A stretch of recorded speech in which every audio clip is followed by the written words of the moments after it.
It is Veterans Day 2020. This is Mickey in the middle with a Veterans Day special. We're going to have some fun. Oh, and by the way, welcome to the show. The way I normally start this thing is I have some music playing and I talk over it for a little while. Maybe the music's a little too high. So anyway, hey, do me a favor. As soon as you get here, check in. Put in a comment.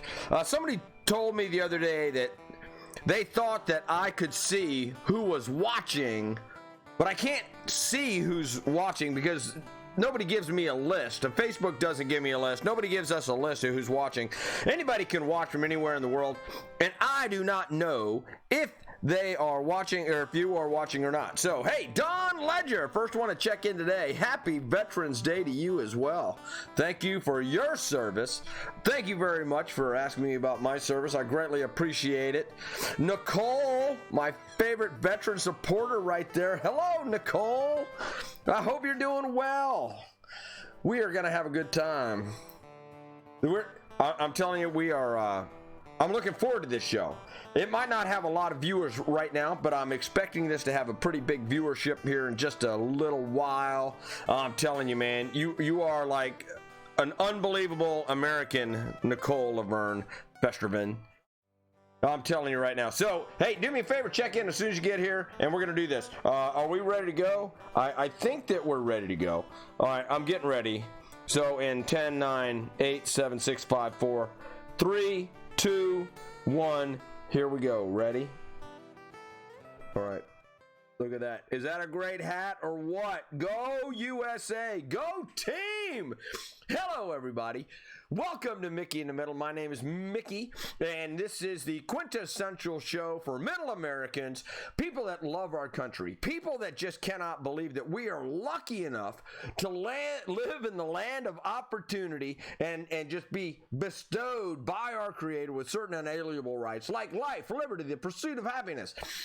So today is our Veterans Day special. So thank you very much to all of you veterans out there for your service. I'm going to tell you what, I cannot tell you how much I appreciate everyone that has raised their hand in service to our nation by joining one of the branches of the United States military. It is absolutely incredible. So I got my United States USA hat on. You know, it says us right there. You, us. Oh, wait a minute. Us. It says us for a reason. Mark, glad to have you here. Steve Hayes. Hey, to both of you, happy Veterans Day. Thank you very much for your service. Today, these are the things that we're going to talk about today. Yes, and stay tuned because I have a special request at the end of this. And when I say it's a special request, it's a special request. You might have some reservations, but when you get deep down in your soul, you are going to find out that maybe what Mickey's talking about is righteous and doable. So what we're going to do is we're going to talk about veterans in general, and then we're going to do a little bit of humor. Like, I'm not already funny enough, right? So I should be entertaining, I should be funny, I should be decently spoken. I don't want to say well spoken because sometimes I get kind of tongue tied and sometimes my brain doesn't work so good. So, but I do my best. So today we're going to talk about the Fraternal Order of Veterans. Let's just put it that way, the Fraternal Order of Veterans. I'm going to give you my top 3 veterans, my favorite veterans. I don't know who your favorite veterans are. Everybody's got their own, and I think that's great. And I'm going to talk about that here in just a little while. And then, let's see. Oh, and then stories about our veterans. Who are our veterans? Why are our veterans? What does the future of veterans look like in the United States of America? And then, then I'm going to have a request for every single veteran that's out there. And everybody else that supports veterans and everybody that supports the United States of America because we live in an unbelievably great land, and that's one of the things. So I always carry around this little pocket Constitution. I don't carry it around anymore. I used to carry it in my flight suit when I was in the United States military. I was in for 30 years. It was the 30 best years of my life that was only accented when I got married to my beautiful wife, Tanya, who was a veteran of the United States Army. I actually met her. I was in the Air Force. She was in the Army, and we did that. So, all right. So, let's talk veterans for just a second. I don't believe that people understand about veterans. I don't understand. I think we need to change the lexicon about veterans, because people have all kinds of misconceptions about veterans. And veterans, people think, oh, they're the old guys, right? Or they're people that have just served in Iraq and Iran, or they are, they're little old people that wear these little hats that say Vietnam or Korea. Everybody has their different idea. But what I want to do is I kind of want to explain to the world what it's like to be a veteran. And I can do this best by starting off with, I don't want to do that first, and I don't want to do that first. I don't want to do that. What I want to do is I want to do, did I do it again? I might have done it again. All right. So I might have done this again. All right. So I stand by just a second. All right. So I cannot believe I'm having such a production nightmare on my hand already. And I'm only 6 minutes into the show. All right. So let me show you this. This is where a veteran starts, right? This is the beginning of being a veteran, right? This right here is the enlisted oath. I do solemnly swear that I will support and defend the Constitution of the United States of America against all enemies, foreign and domestic, that I will bear true faith and allegiance to the same, and that I will obey the orders of the President of the United States and the orders of the officers appointed over me according to regulations and the Uniform Code of Military Justice. So help me God. That is in and of itself is absolutely amazing. How many people do you know that are willing to take an oath for their country and the original documents that founded their country, by which the entire country lives by? I mean, that is a pretty significant event in my book. If you are willing to go, hey man, I'm ready to go lay it on the line for the United States of America. I'm ready to support and defend what we hold near and dear and true to our heart. That's the biggest thing. And I just can't believe that more people aren't doing it. And when I think about veterans, I think about, the branches of the United States military. I think about the Navy. The Marines are part of the Navy, but they're kind of like by themselves because they do their thing under the Navy, but the Marines, right? So you got the Navy, you got the Marines, you got the Army, you got the United States Air Force. Those are the big four. And then you have the Space Force, which is brand new. So one of the things that veterans do is, we make fun of each other. See, like this. I can post this because I was in the military, and I can make fun of people there. So look at all the semen all over your mom. I mean, that is just so funny. I don't care who you are, right? Or perhaps I could say that people say Marines eat crayons, but when war comes, they praise our artwork like the Mona Lisa, right? You know who said that? One of the most famous Marines of all time, Mad Dog Mattis, right? He's Mad Dog Mattis. He's crazy. I actually love that because, listen, if you want tang, all the Marines do is they just take a glass of water, they put an orange crayon in there. It's good to go. That's the way they make tang in the Marine Corps. All right. This right here is the United States Army. Now, this represents the United States Army because they are always talking about freedom. They are always talking about how big and bad they are and how they will get the job done. And then they turn around and they look at the United States Air Force and they go, oh, think we might be able to get a ride wherever we're going? So they're big and bad, but they can't go anywhere. They can't even go to work with that United States Air Force or United States Navy. I'm just saying, if they want to go somewhere, they got to get on a plane, get on a boat, and roll over, right? So this is what They think of the United States Air Force, that's the Army, Marine Corps, Navy, making fun of the Chair Force, because we all know that the United States Air Force has it easier than everybody else. Hey, congratulations. Because our deployments are like this, right? So we have chocolate fountains. The struggle is real. I mean, one time I was deployed and we actually ran out of ice cream, which I thought was BS, being in the desert for as long as we were in the desert. So I thought that was absolutely crazy. And then of course, there's a Space Force. This is the new kid on the block. So they join the Space Force to travel, and they get stationed on Earth. I think that is one of the funniest memes I've ever seen in my entire life. Oh, so the majority of these came from funnybeing.com, 81 unique Army memes. I want to give them credit. But this one right here, that's pretty much the way... That's pretty much the way that it is. I love this. This guy isn't funny. Open the door! Open the door. I think that guy's actually a Russian. I don't think it, so I don't think that dude's. Then Hambo! They took his fries. He took their lives. That's where it is. So anyway, all right. So let's get back to business. So my point is about veterans is we're not just veterans. We are not just veterans. And we cut ourselves short. And I will never understand why we cut ourselves short. We disassociate ourselves mostly from the active duty, right? So you got active duty, guard, reserve, that are all out there and they're doing their thing. And then you have the veterans that are kind of like off at the sidelines. I believe that we're alumni. I believe that we're like a college alumni. That the United States veterans, you need to be super, super proud of being a veteran. You need to be proud of the fact that you're in that you were serving in the United States military. You need to wear the shirts. You need to wear the hats. You need to wear it like you belong.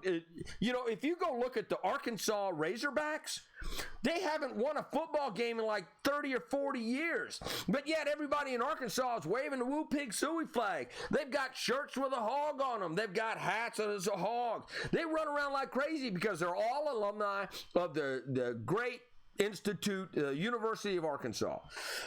But we need to do that as veterans. We need to support and defend just by wearing the shirts and wearing the hats and wearing the things. And it doesn't have to say veteran on it. All those active duty people, the Guard and Reserve, the people that are serving right now, they can kiss my ass.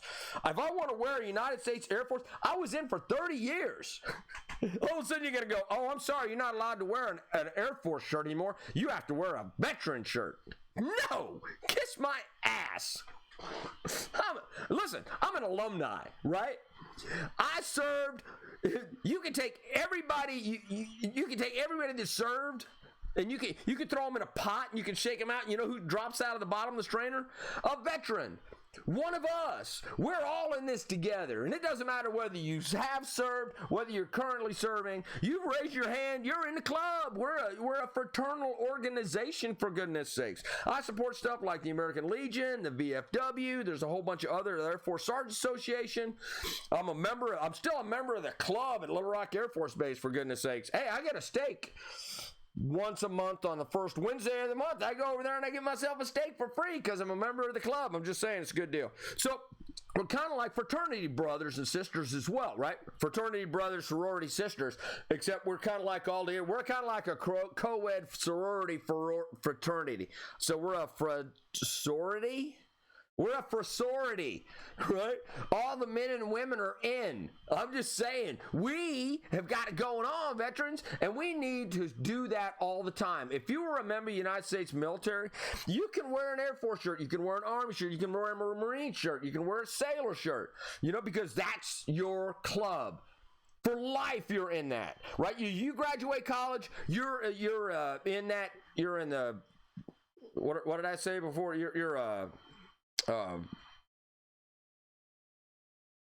What are you after you get out of college? right? You're not in a fraternity. You're an alumni. I had that written down, right? So you're an alumni for life, right? You don't have to be classified as a veteran. However, I'm glad that we have a Veterans Day so that we can recognize the service of the people that are around us that have served their country. Thank you very, very much. All right, so, all right. Now, who are my favorite veterans? This is kind of an important type of a deal, right? I'm going to show you who my favorite veteran. Now, I'm going to go through my top 3 favorite veterans. This right here is my favorite veteran.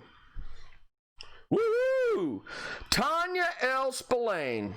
That's right. She signed up for the United States military in 1998.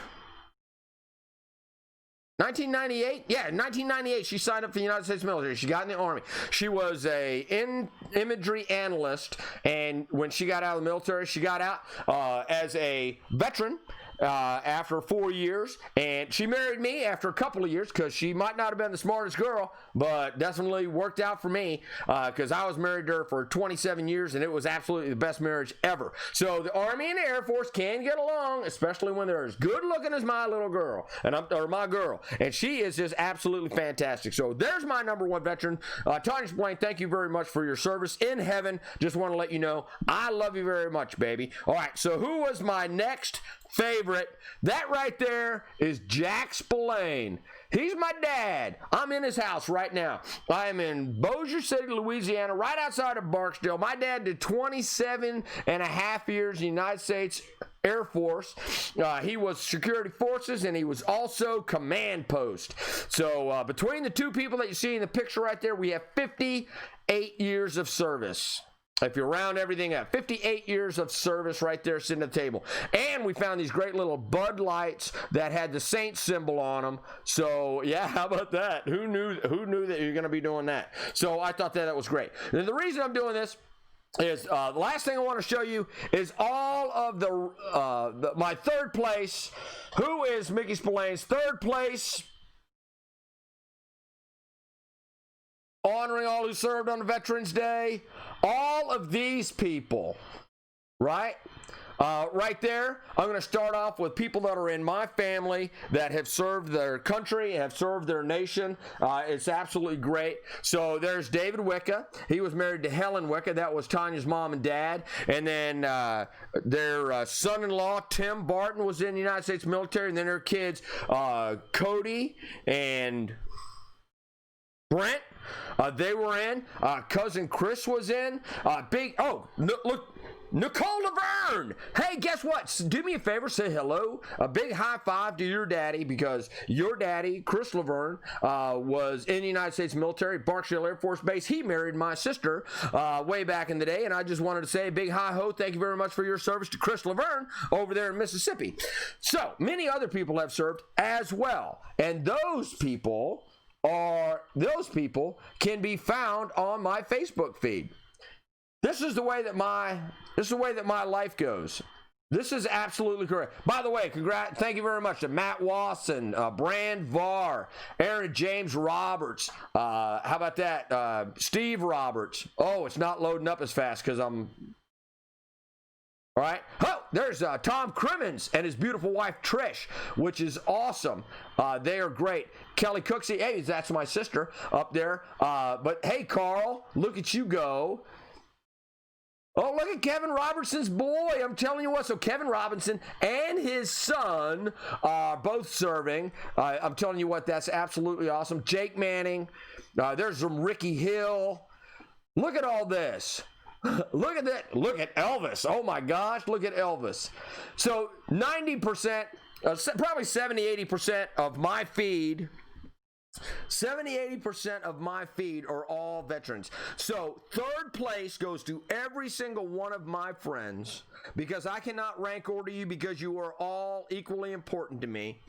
Thank you very much. Oh, except for Tim Bays. Tim Bays might be a little bit higher than everybody else, because Tim Bays got me into more fights and out of more fights than everybody else, and he didn't let me get punched too many times. So a big hi-ho to Tim Bays out there for being a brother and being a brother to a brother. So, all right. And then Brent Richburg and, listen to me, Steve Roberts. The list goes on and on and on. So Thank you very much. If you have ever served the United States military, thank you very much. Steve Hayes, thank you very much. You are absolutely awesome.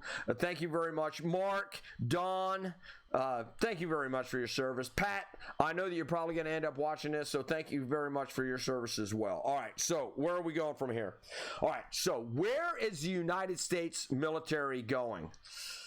Woo! You would not. You're not gonna believe this, right? So you're not gonna believe that. You are not going to believe this. All right. So this right here is a chart: percentage of population who are veterans in 2019 by age and gender. This right here is a chart. You can see on the right-hand side, right over here. It's really tall. What it says here is veterans that are over 75 years old. That is 43.9% of the population, 43.9% of the 43.92% of veterans are over 75 years of age. If you add that up with this right here, 65 to 74 years old, that's 29.4%, and 43.92% would be 72% of our United States veterans are over the age of 65. When you get over here and you look at the veterans from 55 to 64 is 13%, from 35 to 54 is 8.3. But look at this. The people that have served in our country that are currently veterans are only 3.17% of veterans are 18 to 34 years of age. You want to know why? Oh, let me tell you why. Because the force keeps getting smaller and smaller and smaller and smaller and smaller. It's not only technology, but budget cuts are forcing the veteran community and the active duty and Guard and Reserve units to get smaller and smaller and smaller and smaller. And a lot of folks come in for a few years and then they leave and they're considered veterans. But if you look at that number, 3.17% of all veterans are between the age of 18 to 34. That's crazy. And then you go, oh, well, you sign up and you do your thing. But here's what the thing is about veterans. Right now we're struggling. We are absolutely struggling. And this is the reason why we are struggling right here. Right? Let me get this right here. Right? We are struggling because according to a 2017 Pentagon data, 71% of young Americans between the ages of 17 and 24 are ineligible to serve in the United States military. Put another way, over 24 million of the 34 million people of that age group cannot join the armed forces even if they wanted to. This is an alarming situation that threatens the country's fundamental national security. If only 29% of the nation's young adults are qualified to serve, if this trend continues, it is inevitable the United States military will suffer from a lack of manpower, and a manpower shortage in the United States Armed Forces will directly compromise national security. Is that nuts or what? So what it says in here is it says that there's three reasons why people don't get in the United States or are ineligible to get in the United States military. They are ineligible to get in the United States military because they are either obese or they are criminal or they are they're not smart enough. Right? So you either don't make it physically, mentally, or you're eliminated because you got a criminal record.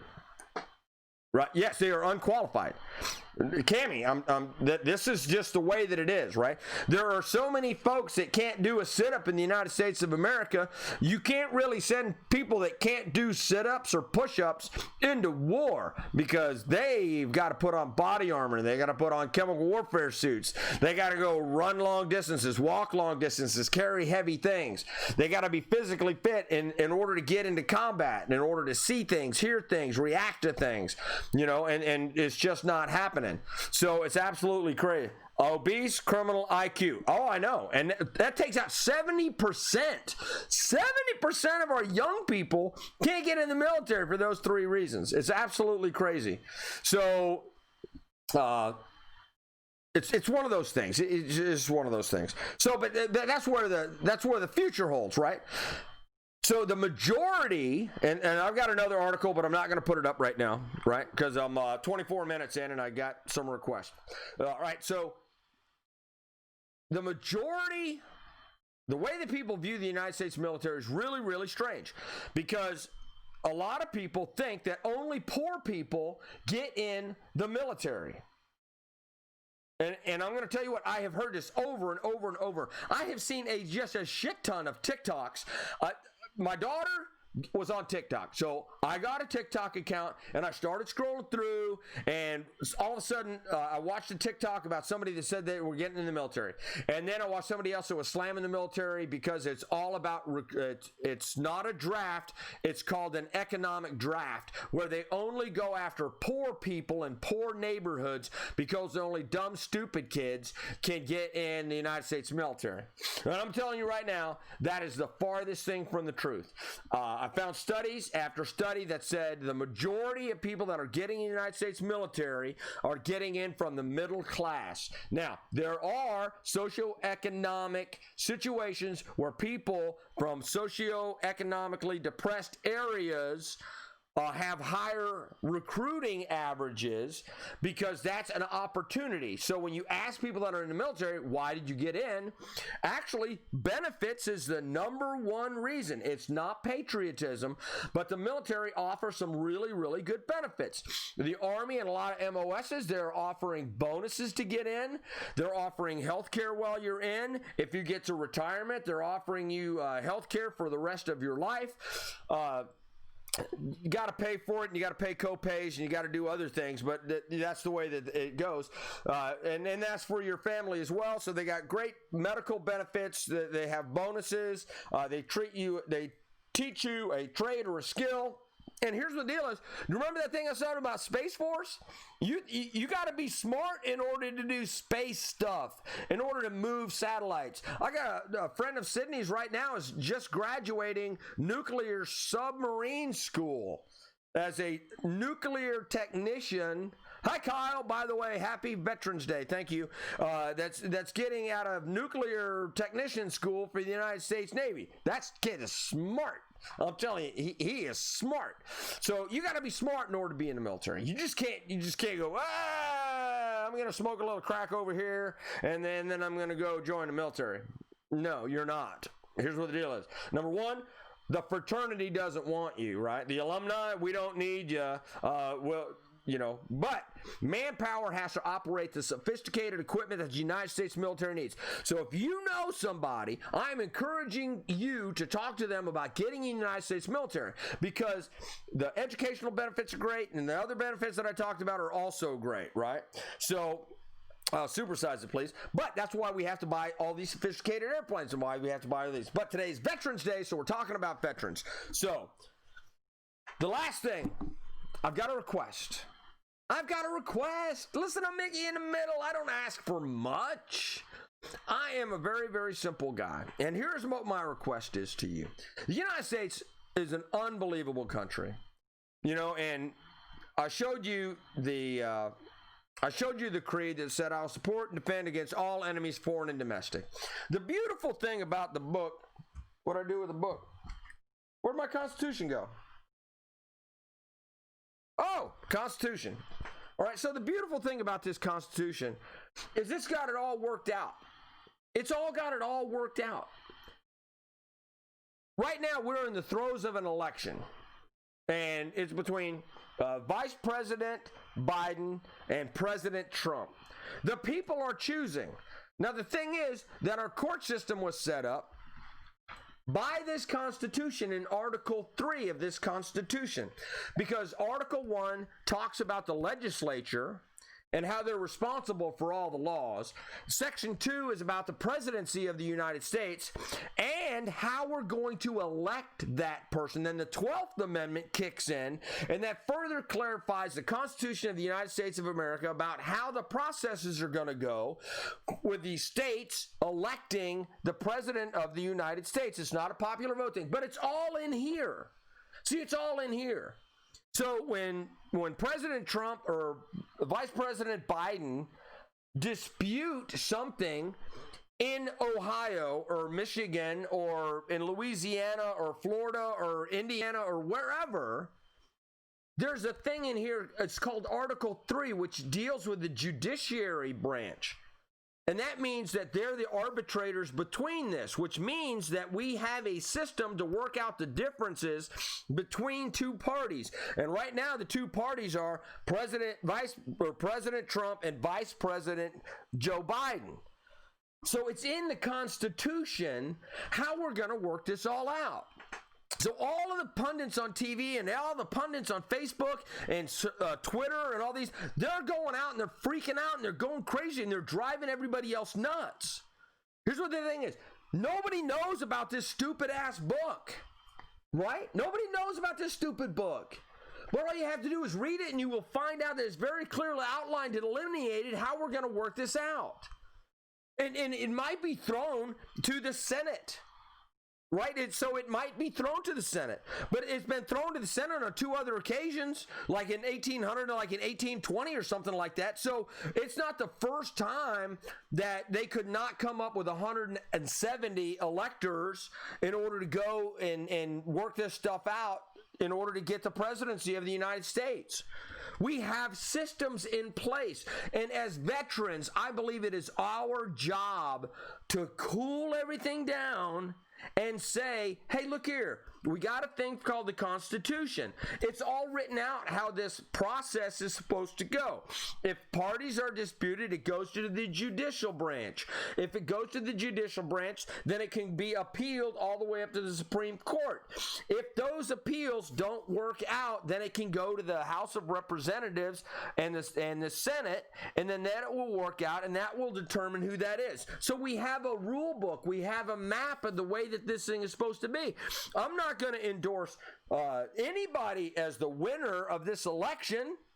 I'm just trying to tell everybody that this will work out. And as veterans, we've sworn to defend and uphold the Constitution of the United States against all enemies, foreign and domestic. And the thing that we have to do is we just have to cool everybody's jets, because our alumni has proven itself for 244 years, or whenever the Continental Congress came, or whenever the Continental Army came around, right? The Revolutionary Army, whenever they came, we have been the keepers of the peace right here in our country. That's why we have the National Guard. That's why we have the reserves. That's why we have the active duty, why we have the inactive duty, why we have veterans like us, so that we can say, hey, everybody, we got a way to work it all out. You just have to have faith in the system. We've been a country for 244 years. It'll all work out. So I'm asking all of the veterans to please help keep the vitriol down, and please inform everybody that we have a Constitution of the United States. I encourage everybody to read it about the election, particularly Article 2. It's a very, very short book. Look at the little bitty teeny weeny this book. And this one has the Declaration of Independence in it and some other things. So just go get yourself a book. This is from the Heritage Institute, I think, the Heritage Foundation. This is from the Heritage Foundation. I got it in the desert from a senator, or from a congressman a long time ago, right? But it's all worked out. So please, veterans, continue to serve your nation the way that you have done faithfully for your entire service and beyond that. So please calm everybody down. Let's be the voice of reason. Let's let the veterans lead the way and lead our country to peace and prosperity. Look here, we got it good in the United States of America. This is Mickey in the middle, and I'm telling you right now, we got it good. We got a small slice of the pie we're still working on, but if you're in the upper crust, that means you're doing great.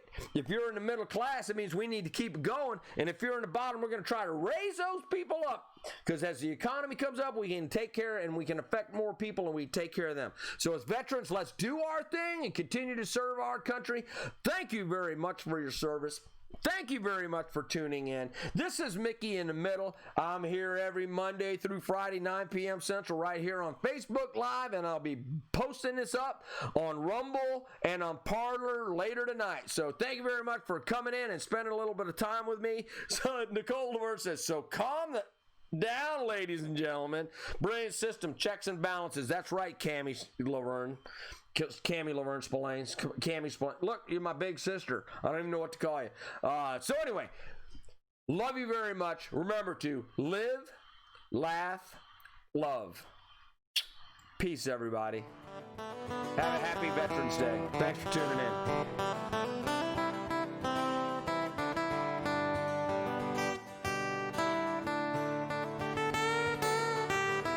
Thank you, Cammie. Thank you, Nicole.